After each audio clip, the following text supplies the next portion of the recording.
for some dirt therapy. Hey y'all, this time on Dirt Therapy, we're going to do a little pre-ride inspection, a little bit of maintenance. That way you're always ripping on the trails. Machine. First thing we're going to check is the air filter. It's pretty easy. There's just little clips up in here, the one on the back side, and you can get to it actually if you scoot the driver's seat up. There's a rubber boot that gets to the back clip. So just slide the cover out.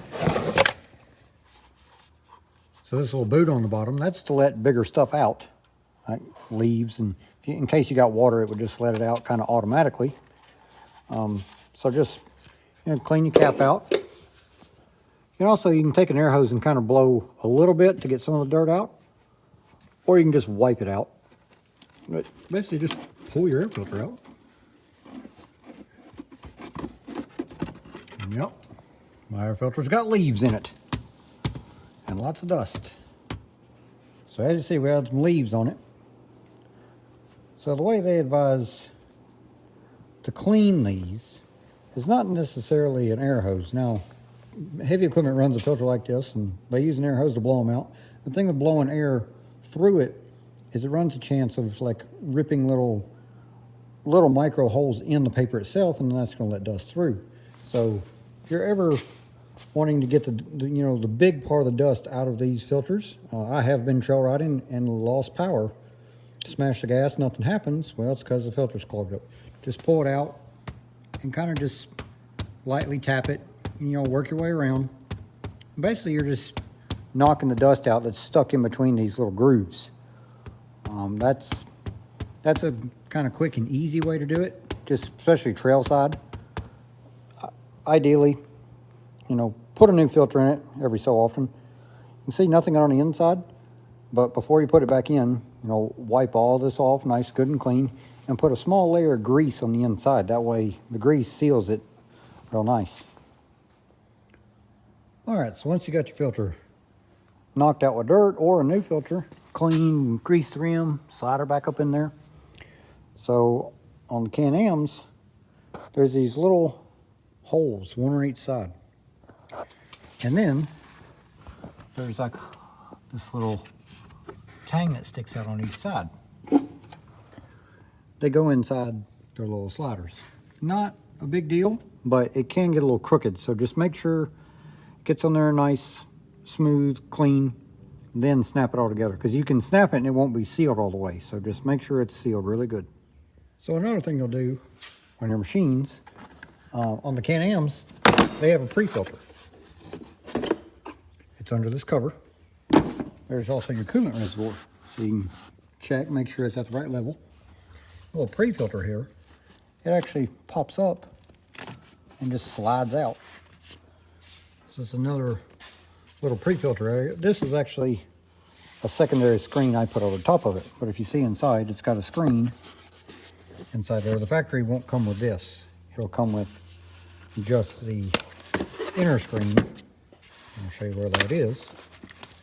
Pop this little cover off. And you'll see this cover in another video in the future. But this is how it looks from the factory. So you have a little pre-filter screen. All this is for your belt. The center hole is the intake for your air filter, which is that hose. And you can see, again, I've got leaves all stacked up around there. So get in there and clean that out and get it all good and clean. That way it keeps your motor clean. These are all steps you should do before you go on each ride anyways. Also, you got covers off. It's a good time to pop up your intercooler cover, which is extremely stuck. And just make sure it ain't got no dirt and leaves and all that kind of stuff. It's pulling air directly through, so you could have some little stuff stuck on top of it. It's all good. Seal her back up. All right, so I'm kind of just jumping around here, just showing you different things. Do the air filter, the intake, check all that stuff. Another thing I advise is jack up each end of your machine, one end at a time, and kind of just give it a little shake. Shake the wheel in and out, side to side, front to back. And with the wheel on, and you find play, then kind of investigate where the play is coming from, then take the wheel off and really investigate where it's coming from. It's easy to find the play with the wheel on because you got a lot of weight and leverage, where just the hub itself, you know, it's just small. You don't have a lot of leverage on that. So inspect your tie rod ends, inner and outer. Inspect your A-arm pivots. They could have a little bit of play in the bushings. Shock could have a little bit of play in the bushing. Ball joints could have a little bit of play. You know, check your up and down. And while you're here, go ahead and check your axles, your CVs. You know, give them a spin. Make sure there's no, if there's like a little seep of grease, that means you got a little pinhole and it's only going to get worse. So, you know, take note of those. Put a new boot on, a new axle if you have it. If not, order the parts and get her going. All little maintenance things is just to check before you go out on the trail to keep you riding instead of braking. So while you're doing all this checking, now is also a good time to check your diff fluid. Little hole right there on the side. There's a plug. It's an Allen wrench. Can-Am's is going to be an 8mm. Other models, it should be around the same thing. When you pull the plug out, a little bit of oil should come out. That's basically a level. So once the oil's up to that level, it's full. If the oil comes out, it's kind of like this. Relatively black and feels kind of thin. It's most likely time to change it. And when you pull the plugs out of your transmission diff, check your plugs. Your plugs have magnets on them, and just see what kind of stuff is stuck to them. Normal break-in, it's going to have a little bit of fuzz on it, about like that. You know, not the end of the world. It's just gears meshing together and kind of breaking in. But if you've got chunks and stuff like that, might need to check something out. Good to have your manual. Your handy manual will tell you everything you need to know about the machine, from torque specs to capacities of fluids and such as that. You can go up in here and go step by step through the front part, or if you already know where the drain plugs is and you just need to know specs, just go to the back where it says specs, and you'll have all your capacities of coolant and front diff. And see, there's front diff. There's the oil it says to take. That's how many milliliters it says it takes. So see, they're asking for a gear oil. I'm using a gear oil, just a different type of gear oil. And then you go into the rear end.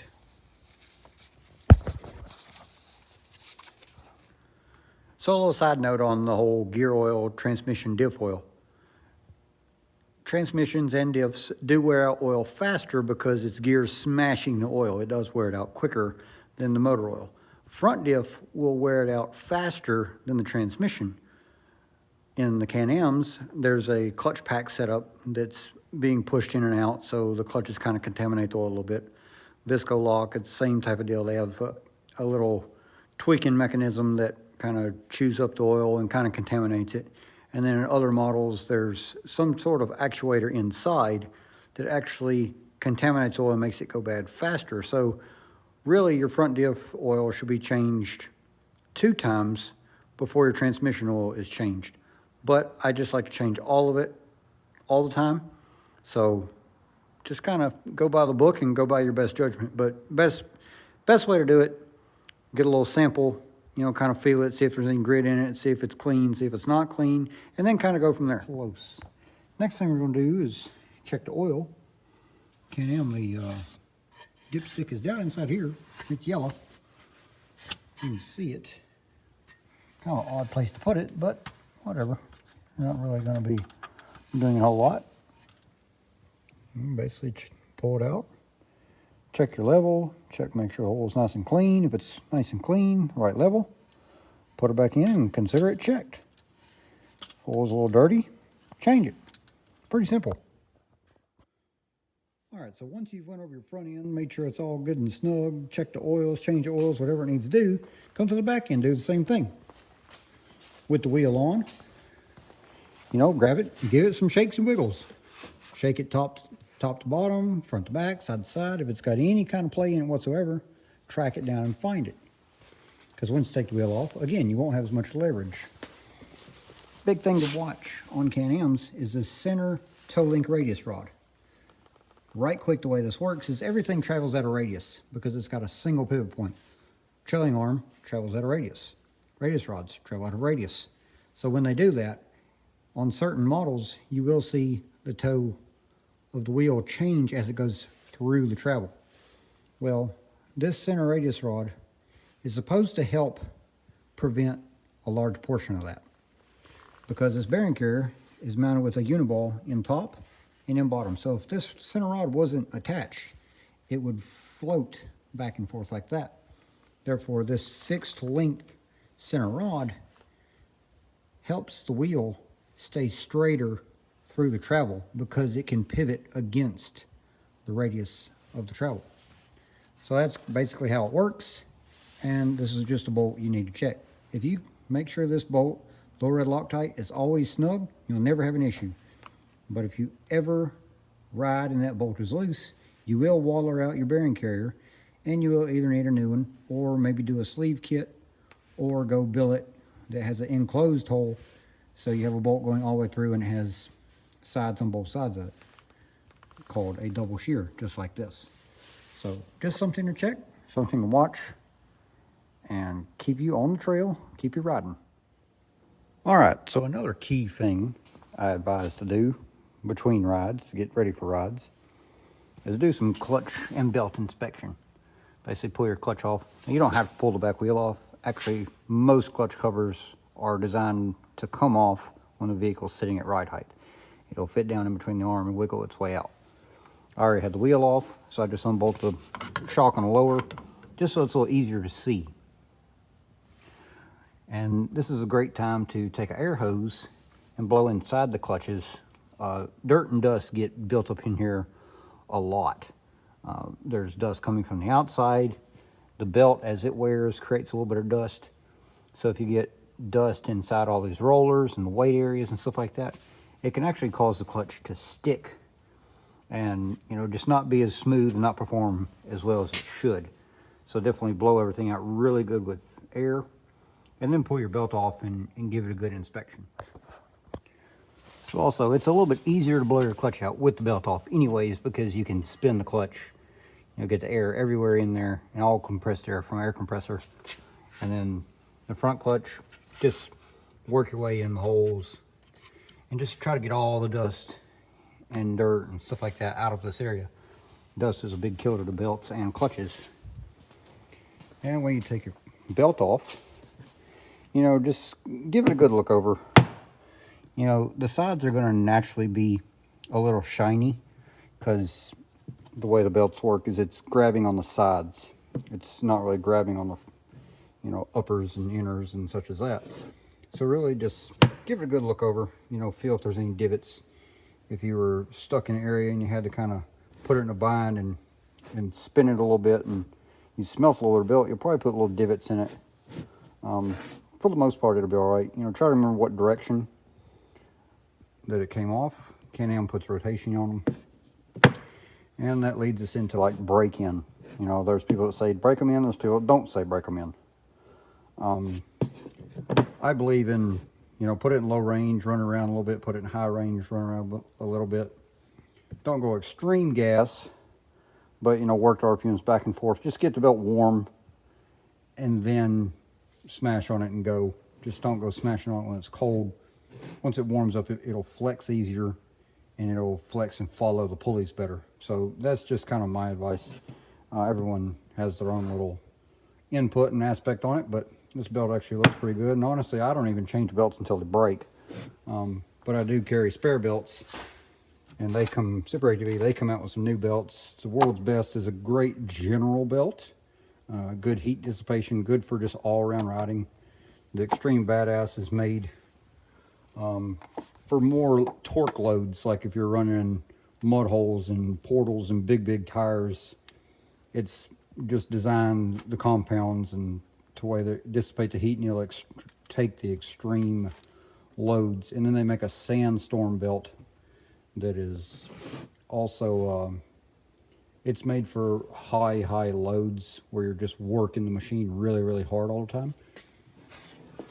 So, you know, that's their 3 belts, and they're awesome belts, and there's many great belts out there. Definitely look into these. They're a great price, and they have, you know, an option for each person. also while blowing dust out and stuff like that, you can take a towel and reach in and kind of wipe the clutch halves off and feel for any grooves inside here. Down near the bearing, there'll nearly always be like just a little bit of a rough spot because that's just an idle area. You can reach inside the back clutch.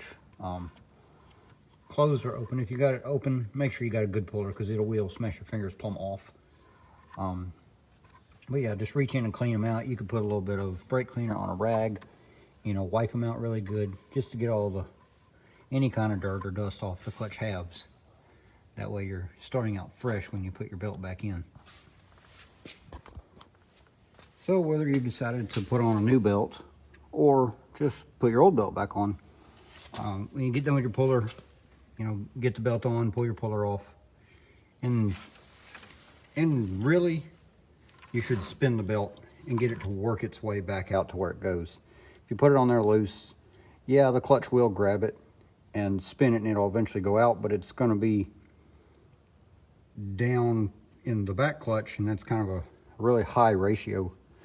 So it's going to have a hard time getting going. You might burn your brand new belt you just put on and put little spots on it. So spin it out until it works its way all the way out like that. And just a little fun fact, if people ever wonder how clutches are working, some clutch guys might kill me for saying this. Picture this thing as a 10-speed bicycle. So the very lowest ratio it has is large diameter out here, small diameter up front. Now as the clutch squeezes, it grabs the size of belts and it'll start initially getting it rolling. As you rev, it squeezes on the belt and it pushes the belt out further on the pulley. As you build speed, it'll pull the belt through this pulley to a smaller diameter, therefore changing your ratio to a high-speed ratio. So that's the basic of how a clutch works. More speed, it moves in, more RPMs, it moves out. And it's really as simple as it is. So that's why OEMs are so keen on running the whole belt setup. The belt is a weak point to, if you break it, you know, you didn't break anything else. And also, the belt system is called a CVT, a constant variable transmission, which means it has a wide ratio and never having to change a gear. So that's really why they run the belt systems, and it seems to work very well. Just, you know, in general, these machines like to be drove off momentum, not off of power. If you'll remember that, and always just keep tires spinning and stuff like that, you'll never have a problem.